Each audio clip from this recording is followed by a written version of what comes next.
Hi, I'm Sherry, and welcome to Home, Help, and Heart. I just made this in the Instant Pot, which is my very own homemade orange beef. So, if you'd like to see how I made it, keep on watching. Best, but if you marinate it or, otherwise tenderize it, it can be good.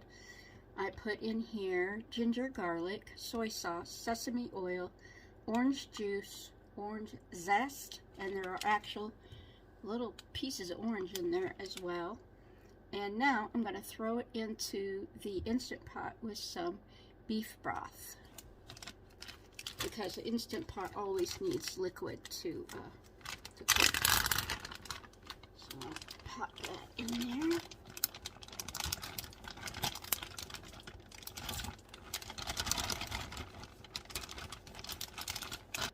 Almost never cooked to recipe, so I kind of end up making stuff on the fly all the time.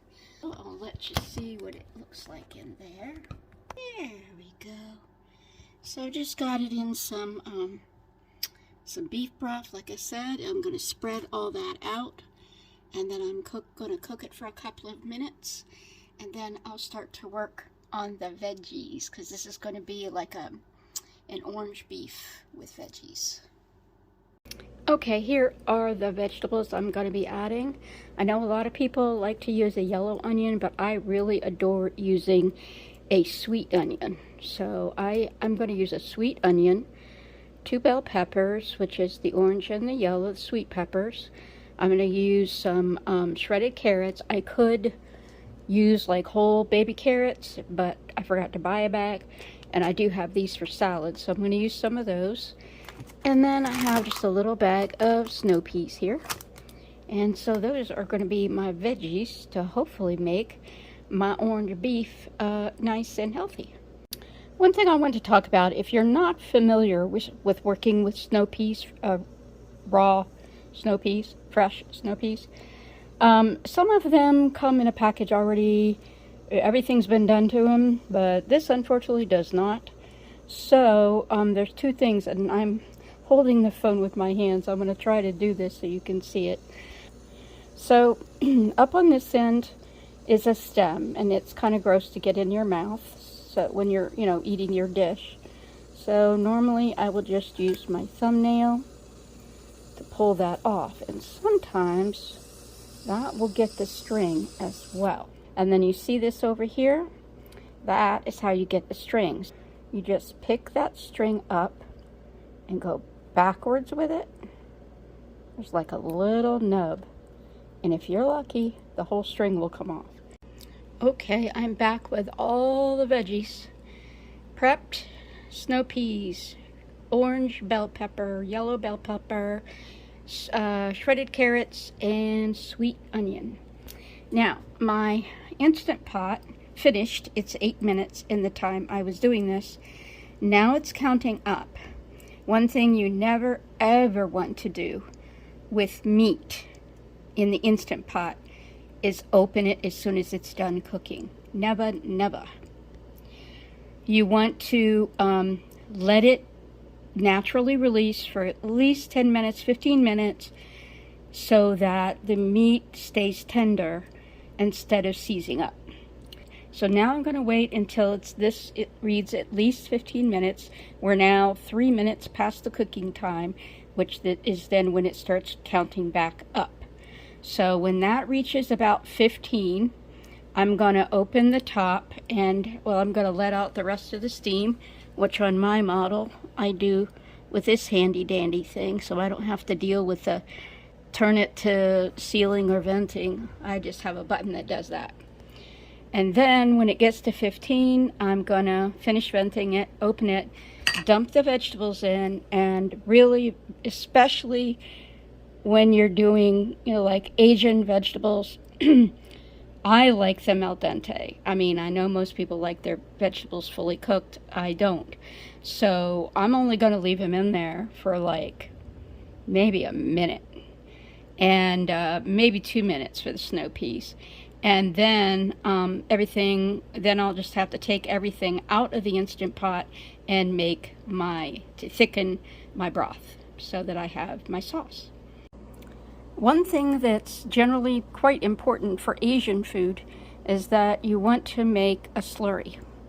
So a slurry is 1 part cornstarch and 1 part cold water or cool water.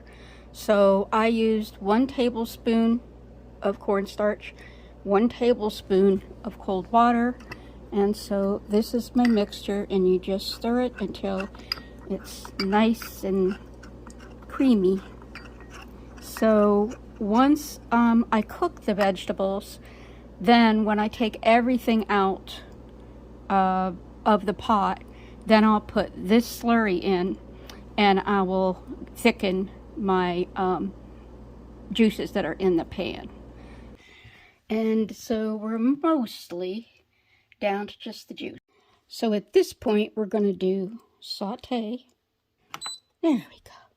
Saute. I don't think I'm going to need it on quite that long. Okay, and so when it comes to a boil is when I will put my slurry in. And I'll be back. You can see that my broth is now bubbling. So I will put the slurry in. I'm going to stir it one more time before I do that. Okay. I'm going to pour that in. And then I'm just going to start stirring until it gets how I like it, which is, you know, not super thick, but certainly I want it to be able to pour over rice and kind of stick there rather than just being watery. Right now it's pretty watery. Okay, it's thickening up a little bit. May not be as much as I want. I can always put more slurry in. That's not a problem. Try this spoon, it's not bendable. I'm trying to get a little to taste so I can add seasonings if need be.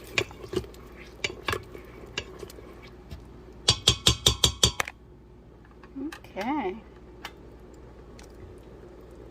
And as we speak, I have brown rice in the microwave.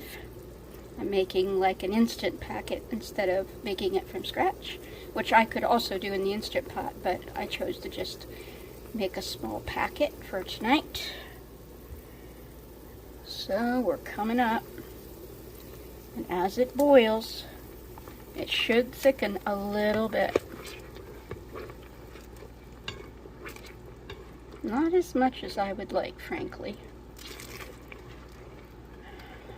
But I've been on my feet so much today, I might just leave it alone and just go with it, you know, because it is, it's been a long day of standing on my feet, and right now I'm on a step stool so that I can look down into the pot and see how it's doing. So I'm just going to give it another minute or so, and then I'm going to go ahead and turn the Instant Pot off, and then I'll assemble my dish and I will show it to you at the end. See you soon. And there it is, my homemade orange beef, not from a recipe, just from my brain. And I'm gonna go have some. I have it over some brown rice, and the sauce, as you can see, is not super thick, but it's just enough to lay over everything and look nice and shiny. All right, take care, be well, and always be yourself. I'm off to eat.